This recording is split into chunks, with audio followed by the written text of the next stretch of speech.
In today's video, I'm going to be showing you how to make this easy, kind of a marbled type looking background, and we're going to be using bleeding tissue paper today. I'm Rashonda. I'm the creator of this YouTube channel as well as the artbyro.com website, where you can find over 250 art and drawing tutorials. I hope you'll join me today in creating some fun little backgrounds using tissue paper to get this marble effect. Let's go ahead and go on over to the art studio and get started. Today I want to show you how to make this cool background. I think it's cool anyway. I think you like it too. It is kind of a marbled look. It's done with tissue paper. You have to make sure you get bleeding tissue paper, not the non-bleeding tissue paper. And what you want to do is pick out your colors. And I like to do either warm colors or cool colors. Stick with some kind of color theme because you don't want it to get all brown and ugly and muddy. So then what I did was cut out some smaller pieces. I have my full sheet of cardstock here. And you can cut them with scissors to make your smaller pieces that we're going to use, or you can tear them. In whichever way you do it, you're going to get a little bit different look. If you cut them with scissors, you're going to have this flat edge. If you rip them, you're going to have kind of a softer edge. And then what we want to do is we need to make all these pieces. Now the other thing is the size and the shape of your pieces of paper, because depending on what you're going to do with it, if you're going to keep it a full sheet or if you're going to make it smaller, you're going to get a little bit different look. So if you were to use real big pieces and then you cut this down small, like into artist trading card size, you're going to have these big chunks of color, where of course if you made them smaller, you're going to have smaller chunks of color, obviously. So those are just things you kind of need to think about as you're doing this. And it doesn't take that much time. Really making these smaller pieces is the most time-consuming part. And it doesn't take a ton of time. It's fairly quick. You could cut them all at once. You could do them so that they're all the same size. Instead of varying the sizes and shapes, you can make them all uniform and see what that might look like.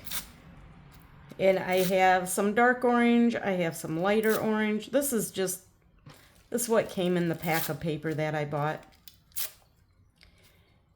So you're really just gonna get your pieces torn out. Think about the balance of the colors as far as, like right now, there's a lot of red, not a lot of yellow. Should I put more yellow? Do I want less yellow? Do I want the pink? Do I not want the pink? There's just so many different decisions to make.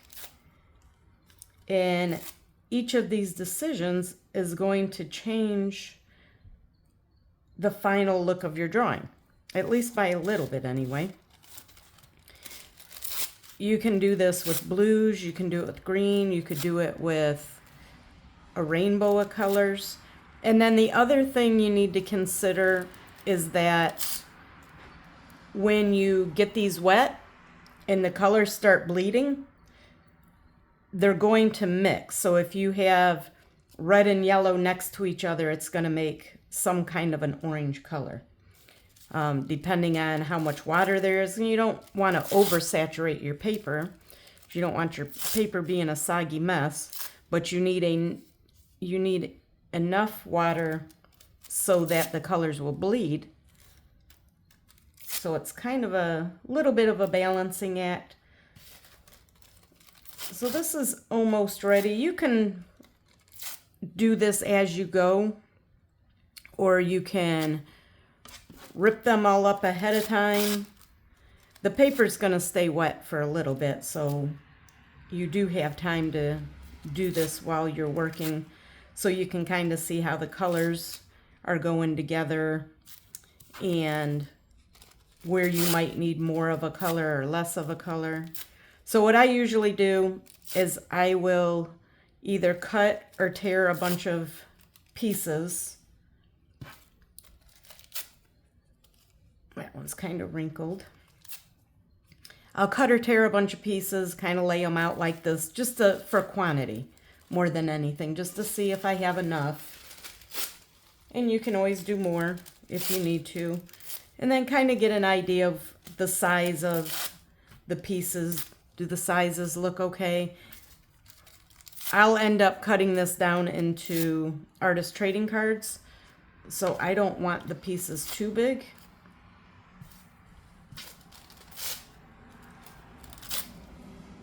And these little, if you got little ends on them, if you want to tear those off, you can. If you want to leave them, you can leave them, because there's going to be overlapping involved. So you don't have to worry too much about anything being perfect. You can kind of work with it as you go. So it's a decent amount. You can leave white space. You can color the whole thing in, cover the whole thing in. That's up to you. So like I said, there's a lot of different decisions to make. And to me, that's why art is so much fun, because each person can do the same thing, follow the same steps, but come up with a different result. Or you can do it yourself multiple times and come up with different results and just try different things. Try leaving white spaces, try not leaving white space. Maybe you don't want to use orange. Maybe you want to mix your colors to make orange. Not doing the pink or adding the pink. Just so many different things you can do to add variation, and I think that makes it a lot of fun. So let's go ahead and start this process. So what I have to do this is I have a brush in case I need to move some of the water around, and I just have a spray bottle with water in it. Just plain old water. This only works if you have the bleeding tissue paper.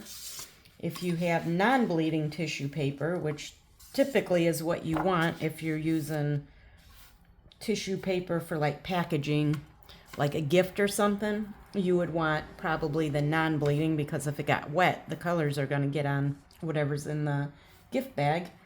But for this purpose, you have to make sure it is the bleeding tissue paper. So what we do is just spritz the paper. Now, one thing is this paper will warp and curl a little bit, and that's okay. We can flatten it out later. It's real easy to flatten out. All you have to do is squirt some water on it, get it wet again, and put something heavy on top of it, and it flattens out pretty easily. Now you could also use watercolor paper or something a little more durable. I'll typically just use my cardstock. I have a lot of cardstock. It's what I use for my cards. I like how the markers work on it. It's not super expensive. I don't have to deal with getting the right texture to it, whether you get cold press or hot press, and worry about all of that sort of stuff. I'm not doing anything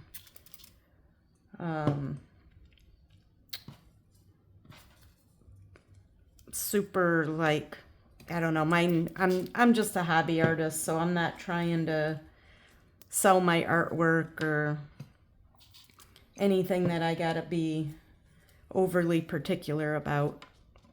Just do this for fun.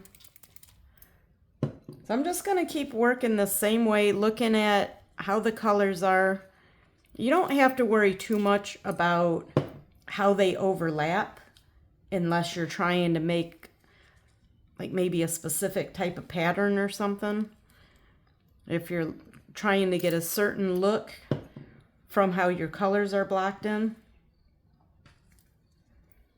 you can just place them however you want. let them overlap however they're going to overlap. You really don't have to put too much thought into this, other than I'm trying to avoid big blocks of the same color. I'm trying to vary how the colors overlap and where I'm putting. So I'll put red here because there's not much red there. Put some orange over here. Leave a little bit of space between the two oranges.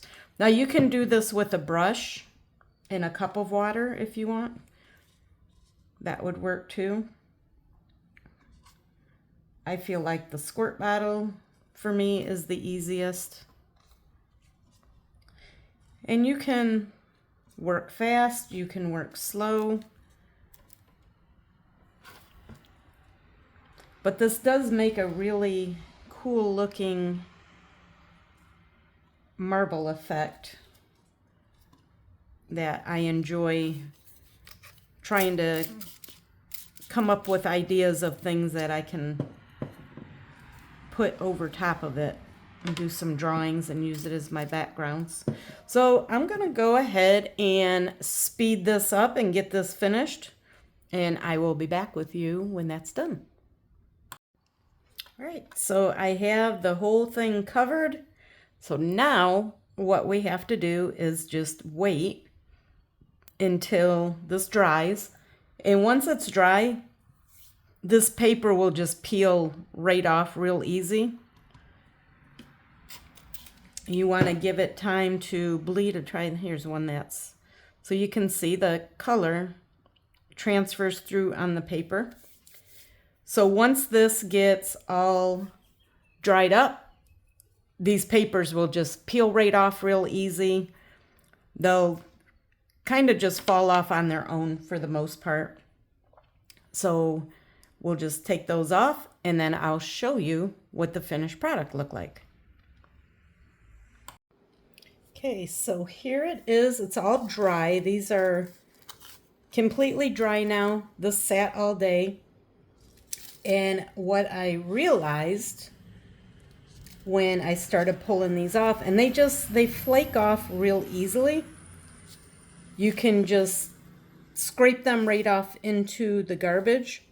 But what I want to show you is that apparently what happened here was my bleeding tissue paper mixed in with my non-bleeding tissue paper that I got maybe for gift bags or something, and somehow it all ended up in the same packaging.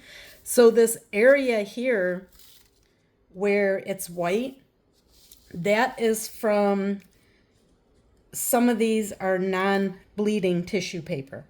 So it's very important that you get bleeding tissue paper and not the non-bleeding tissue paper, because nothing's going to happen when it gets wet.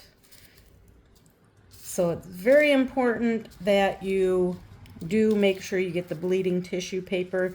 And you can see as you pull it off where you have the kind of the softer edges from tearing it, and then some of the sharper edges where it was cut with scissors. So it's going to give you a different look whether you tear it or you cut it, and kind of that marbled effect. So let me go ahead, and I'm going to do the rest of this over the garbage so I can make sure it all gets into the trash, and then I'll show you what this paper looks like, and I'll show you some other examples. Okay, so here it is with all of the tissue paper pulled off. This is just the paper. This is cardstock. So as you can see, what I had mentioned earlier about leaving some of the areas white, or if you want to fill those all in. And this has quite a bit of white where the non-bleeding tissue paper was. And what I do with my backgrounds anyway is I cut them down into artist trading cards. So here you can see I did some with cool colors, some with warm colors. And you can see where there is some white showing through. There's different degrees of white. You can, if you don't like the white showing through, you can do less white, you can do more white. But as you can see, they're all a little bit different. So that's what I'll do with that piece of cardstock. I'll just cut it down and I'll use the ones that I like and discard the ones I don't.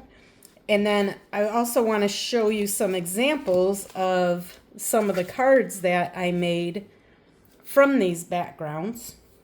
Let me go ahead and zoom in here so you can see that a little bit better. Sorry about the shaking on the camera. It should settle down pretty quick. So these are just the tissue paper background. Some with the cool colors, some with the warm colors, and then just some little spider web designs over top of them. Here's another one with a jack-o'-lantern. I think that makes a cool little effect. And then another one that I did a monster drawing, and I used for his fur that marble texture from the tissue paper, and then I just colored in the background a little bit to kind of blend that out, mute it out a little bit so that the monster is more the focal point. So just a couple ideas of some things you can do with the cards or the backgrounds, whatever you might want to do with them. So let me know in the comments if you have any cool, interesting ideas that maybe you could use something like this for, this type of marble background. What would be a cool image you could put over top of it, that it all works together and makes nice little colored backgrounds for your drawings? Let me know what you think, and I will see you in the next video. Happy creating! That's it for today's tutorial. I hope you enjoyed it, and hopefully you feel inspired to create some of your own artwork. If you did enjoy the video, please give it a like. That really helps me out, and it helps the videos to reach more inspiring artists. And also check out that description box before you go. There's some freebies in there and other useful information for you. And I will see you in the next video. Bye!